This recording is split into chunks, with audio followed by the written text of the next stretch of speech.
This is Gifty Etc. at giftyetc.blogspot.com. Today I wanted to show you how I put my planner on a diet. So if you remember from my last video, I was using a Franklin Covey Boston Compact. And now I'm using the Flourish Compact from Franklin Covey. I can kind of show you the size.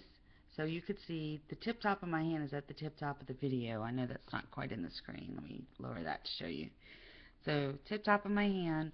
So it's a little bit bigger than my hand. There's like extra space right here. And it comes out to about 6 1/4 inches and by 4 1/4 inches for the page size. So it's about the size of a personal Filofax. And it's got this really beautiful design on the cover. But what I really wanted to show you is just how thin I've made this.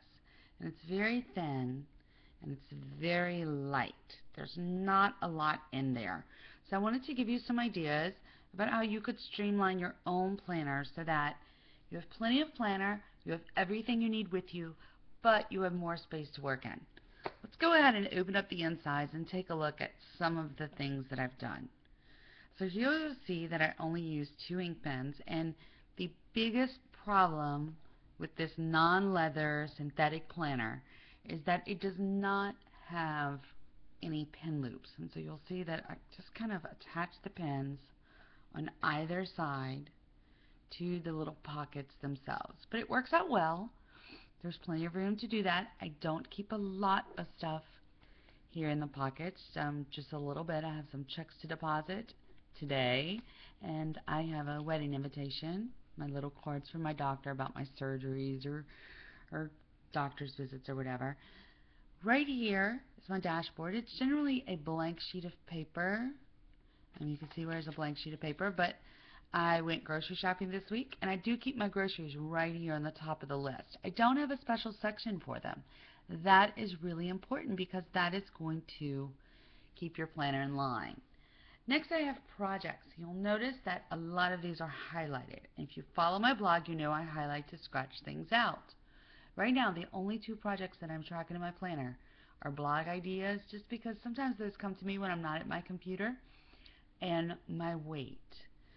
Anything else is now either gone because I don't need it anymore, like my camping project. I've gone on the camping trip, so I filed that away for the next time I go camping.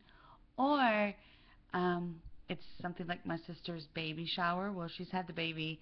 I just threw those away. I'm not going to be in charge of another shower. It's not very likely. But some of these just went ahead and went in my files at home. Or more importantly, you can see this pen for my Surface Pro 3. It's a computer that I got that allows me to write right on the screen, just as if I was using a pencil or ink pen. And that is where a lot of my files went. I decided that if a project had to be mobile, it needed to go in my planner. If a project was mostly done on my laptop, a good example is the novel that I'm writing is mostly done on my laptop, then why wouldn't I keep the project information on my laptop too, especially now that I can write? And so using that little bit of electronics helps. I have a very small task section because I don't keep a lot of tasks in here. Most of my tasks go into my weekly planner. So let me talk about my monthlies and weeklies. I only have 3 months here, January, February, and March. That's it. Keeps it nice and thin. Let me see if I can show you that whole section. So this is my entire calendar section right here.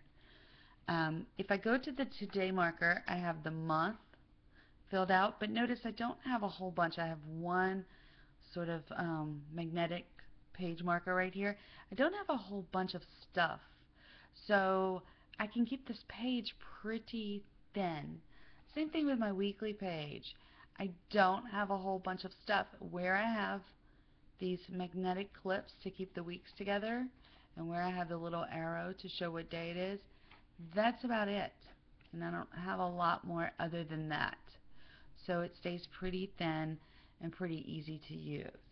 Let's go look at the future pages. So I do use a bunch of future pages, and let me show you, it's probably almost as thick as my calendar. You can see right here where it's almost as thick as my calendar.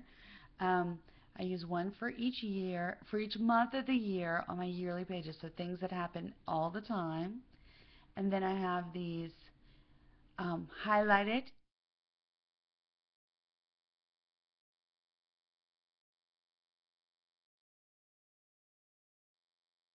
I'm going to continue to use year after year. And then I have my future pages. So here I've got February and March, and I go all the way through the end of December. And then what happens is I have the future 2016 and beyond, and just one page for that. If your planner is very packed, for example, if you use daily pages, you might consider only doing 1 month, and then for your calendar and doing for future pages, you might consider just having one for 2015 for this year. And then another one for 2016 instead of all these pages. But I really like my future pages to be easy to process, because once a month I have to process those, and that's a lot. Next you'll see my notes, and this is a good example of how my tabs work. And behind my notes, again, lots of stuff highlighted. It's either filed away at home. I took pictures of a lot of these and put them on my computer and back them up on a cloud drive.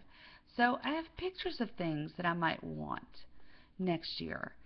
Things that I might want in the future, but that I don't want to keep the physical copy of. I still kept quite a bit in my files because, sizes I need when I'm on the road, my insurance information I need if I get in a wreck. So I kept quite a bit of files, but it's still not very thick. And I think that's really important. The only files and projects you need are the ones that are going to be on the go with you.